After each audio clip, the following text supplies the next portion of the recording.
Bien, pues vamos, hoy es jueves 22 de septiembre del 2022. Vamos a continuar con la exposición del libro de Charles Raggin. Vamos ahora a ver el capítulo 6 y lo van a exponer sus compañeros Augusto y Cristal. Así que adelante. Bueno, pues creo que Cristal este no está. Entonces, por el momento solo voy a presentar yo, lo hicimos juntos. Entonces, el capítulo 6 es el uso de los métodos cuantitativos para estudiar la covariación. Entonces, lo que realmente buscamos, ahora sí, lo que tiene haciendo esta parte es el punto de partida, es la mejor ruta para comprender las relaciones y los patrones, es así ver los fenómenos en muchos, pero muchos casos. Es la mejor forma para comprender cómo se relacionan, qué patrones tienen, es analizar la mayor cantidad de casos posibles. O sea, al observar muchos casos, podemos construir, ahora sí, una imagen de la vida social, como propone aquí el libro, porque es de la investigación social, que puede, ahora sí, todas las peculiaridades que puede tener un caso único. Aquí no buscamos el caso en específico, como puede ser en la visión cualitativa, perdón, que busca, o así, la diferencia, la diferenciación, no, aquí buscamos es el estándar, el patrón o la relación que tienen, ¿no? Así, los investigadores construyen mostran las imágenes mostrando la correlación o atributos entre dos o más casos. Obviamente, terminan siendo una gran cantidad y un gran número de casos los que estos terminan analizando. Entonces, cuanto mayor es el número de casos, cuanto más puedes analizar, más general sobre tu patrón, más puedes ver ahora sí qué es lo que termina siendo, qué es lo que termina uniendo estos patrones. Los resultados producidos por esta investigación son diferentes, obviamente, a los que produce la cualitativa. La correlación para escribir un patrón de covariación entre dos variables mensurables. Esto es lo que buscamos. Ahorita es la correlación entre un patrón de covariaciones. Es medir dos variables que se pueden, obviamente, medir. La variación dependiente es el fenómeno que ahora sí que el investigador quiere explicar, mientras que las independientes son los factores que se usan para explicar ahora sí lo que está buscando el investigador. Entonces, ahora sí, la identificación de factores y relaciones generales. Para que un patrón sea general, se debe, obviamente, repetir en una gran cantidad de casos. Puede volverse a observar en un gran número de casos. Esto no significa que se observe el mismo fenómeno, sino fenómenos que son parecidos o que se relacionan entre sí. No está buscando que todo sea idéntico. Es importante considerar la posibilidad de una variable puede ser la causa de otra. Una variable puede terminar causando que otras surja. Se identifica un patrón de correlación y se evalúa la fuerza de la correlación. Se puede inferir la existencia de causalidad de esta correlación y si existe esta causalidad entre las correlaciones y se construye una explicación a partir de ahora sí de la relación causal inferida, de lo que nosotros inferimos que causa esta relación. Obviamente tenemos que comprobar nuestras teorías. Mientras que gran parte de las imágenes sociales se crean a partir de una interpretación de pruebas empíricas, también se pueden crear a partir de las teorías sociales. Comprobar una idea es diferente a usar ideas para formar un patrón presente en un conjunto de datos. No es lo mismo usar una idea que estar comprobando que esa idea sí realmente se pueda comprobar, que la comprobemos. Como compruebas una idea, la utilizas para construir una imagen basada en la idea misma. Eso se llama imagen teórica. Esto quiere decir que estás usando tu imagen, tu teoría, para comprobar la misma teoría. Esto se construye a partir de tu hipótesis. Tu hipótesis te va a ayudar ahora sí a poder engendrar o generar una imagen teórica y es para poder comprobar tus ideas. El enfoque cuantitativo ayuda a comprobar ideas teóricas donde todo sea más general. Aquí dentro lo que está no son casos específicos, sino, como siempre, hablamos de una generalidad ahora sí, de las ideas. Así es, sí. Acuérdense que la investigación cuantitativa opera deductivamente, ¿no? Va de la teoría. Uno primero, cuando hace investigación cuantitativa, primero tiene una teoría de la cual saca unas hipótesis y esas hipótesis las quiere comprobar cuantitativamente. Entonces, uno parte de lo general y después va a revisar todos los casos que uno selecciona. En este caso, como ya dijo Augusto, una investigación cuantitativa estudia muchos casos, aunque no los estudia a profundidad, ¿no? Estudia solo algunos aspectos o variables de cada caso, pero estudia muchos casos. Venga, sigue. Sí. esto, bueno, nos ayuda a realizar predicciones. Para poder así realizar una predicción debemos tener una gran cantidad de casos, para poder tener así la mayor cantidad de datos, para que pueda hacer una predicción más certera. Esta es la idea de que yo creo que puede pasar esto porque los datos que tengo me están indicando que esto es lo que puede pasar. Estoy prediciendo a partir de la base de la gran cantidad de datos que tengo. Ahora sí, contrastes con la investigación cualitativa y la comparativa. El principal es la gran cantidad de datos, de casos que se utilizan aquí. Realmente es para vincular la variación de un atributo a la variación de otros atributos. Realmente lo que lo diferencia principalmente es que se ven las generalidades de una gran, pero gran cantidad de casos. Esto para mostrar una imagen en general en lo que se está estudiando. También está lo que es la parsimonia. Esto significa que es usar la menor cantidad de variables posibles para explicar lo más posible. Esto quiere decir que antes no estamos buscando, mientras que estudian una gran cantidad de casos, no estamos buscando o viendo una gran cantidad de variables. Puede ser entre dos o simplemente dos variables para analizar esto. Esto es lo que se llama como dice aquí, la parsimonia. El proceso de la investigación cualitativa, este es el enfoque más estructurado de los tres. Así, lo que es lo cuantitativo tiene una estructura un poco más clara y un poco más uniforme que lo que sea el cualitativo o la que era las de los dos. Esto nos ayuda a comprobar teorías. Ahora sí, la comprobación tiene que estar hecha de manera muy cuidadosa, ahora sí, para no errar y además porque estamos manejando una gran cantidad de datos. Antes de tener nuestras variables, debemos especificar qué elementos son relevantes para ser estudiados. El caso que termino utilizando y que viene más adelante, el ejemplo más claro, es la gran variedad, ahora sí, de la relación entre la cantidad de calorías ingeridas y lo que tiene siendo la pobreza a nivel socioeconómico de un país. Entonces, lo que queremos aquí es crear un marco analítico de investigación cuantitativa. Una vez que tenemos nuestros marcos analíticos, podemos así crear nuestra hipótesis. Nuestra hipótesis va a ser así la base central de nuestro proyecto. Con el propósito de examinar la relación entre variables, es necesario primero definir los casos y las variables relevantes. ¿Qué es lo que vamos a realmente estar estudiando y viendo su relación? Siempre estamos siguiendo el marco analítico. Esto ahora sí se vuelve más o menos fijo una vez que comprobamos la teoría. No necesariamente es así puesto en piedra, es completamente, pero realmente lo seguimos siguiendo para ver cómo se podemos comprobar nuestra teoría. Esto puede ser debido a que las pruebas empíricas pueden rechazar el mismo marco teórico que nosotros hayamos hecho. Y ahora sí, las guías para la relación de datos le dicen a los investigadores qué variables, ahora sí, van a medir o deben medirse. El marco analítico a la matriz de datos. Ahora, bueno, ahora sí, la relación de estos datos nos sirve para completar nuestra matriz de datos. Ahora sí, la matriz de datos es vaciando toda la información. Así, cada columna tiene que defender en cada estudio, dependiendo qué se estudie, qué se haga. Claro. Por ejemplo, no sé ustedes, seguramente algunos utilicen mucho Excel o utilicen softwares como el SPSS o softwares como Statics. O sea, hay diferentes softwares para analizar información estadística cuando uno maneja muchos volúmenes de datos. El clásico es Excel, ¿no? No sé, ¿qué es Excel? Pues una matriz de datos, ¿no? Ejes de X y Y donde aparecen datos relacionados. Muy bien, continúa, Augusto. Sí. Se emplea ahora sí una cosa de cuidado cuando se seleccionan los casos que se van a usar para comprobar nuestra teoría en particular. Realmente que estén relacionados entre sí. Todos los casos deben ser relevantes para la teoría y deben ser distintos, de tal manera que permitan comprobarla. Como venía mencionando antes, no estamos buscando que todos los casos sean iguales, sino que se parezcan entre sí. Ahora sí, vamos a medir nuestras variables. Ahora ya tenemos lo que estamos estudiando, cómo se relacionan entre sí y cómo podemos sacar nuestras conclusiones de esto.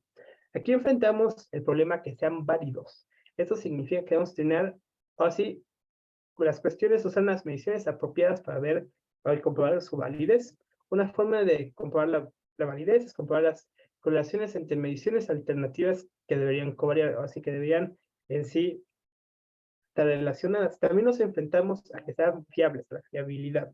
Esto se refiere a que una cantidad aleatoria existe en una medición concreta. También se le conoce como el error aleatorio. Ahora sí que si hay un error que se puede encontrar de manera aleatoria.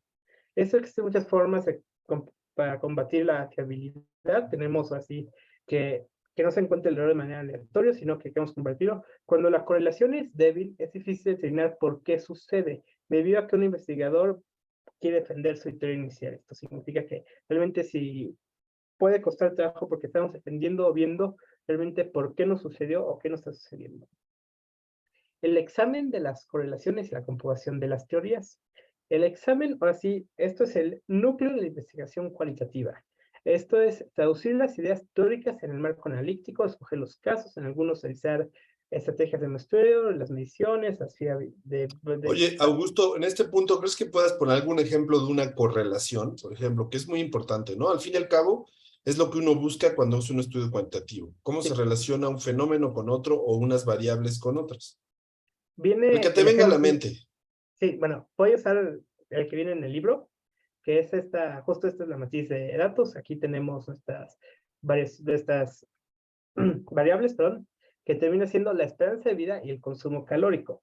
Esto quiere decir que la idea sería, entre más calorías consume la gente, vive más, digámoslo así. Es lo que estaba estudiando o analizando el investigador en este caso. Estas son sus dos variables que termina él escogiendo. Otra variable puede ser el nivel socioeconómico y la cantidad de zapatos que se compran, no sé, por decirlo de alguna manera extraña. Ahora sí, es estos dos datos que se pueden medir y comprobar entre sí. Puede que no sean en sí lo mismo que la esperanza de vida y el consumo calórico. Puede que incluso esto nos muestre que el mayor consumo calórico haga que la gente viva menos. Podría ser. Son estas dos variables que ahora sí nosotros analizamos con investigadores. Puede ser en un caso de marketing es por la cantidad, así, anuncios en espectaculares, el número de compra que hace la gente. Sería un caso de unas variables puede ser un caso de marketing. Tengo como marca 20 espectaculares, me compran 5 personas, por así decirlo. Volviendo al examen de las correlaciones y la comparación de las teorías, a veces los análisis se hacen de esta correlación, que entre una variable de una única variable dependiente y una variable independiente. En el caso que falle la correlación, se informa que la teoría que no así fue incorrecto, no se logró, se puede refinar la hipótesis o teorías antes de hacer el examen. Esto es la idea de, antes de llegar a nuestro examen, antes de analizar completamente las correlaciones, nos equivocamos, cambiemos nuestra hipótesis y nuestra teoría. La introducción a los métodos cuantitativos. Bueno, ya. Tenemos la correlación entre las dos variables, se calcula por un medio de coeficiente de correlaciones. Y ahora sí que se observa las variables causables y el resultado, el independiente y la dependiente, que son deberían siendo las causales, la independiente y el resultado es la dependiente. Utilizamos el diagrama de dispersión para mostrar el valor entre el valor de las dos variables.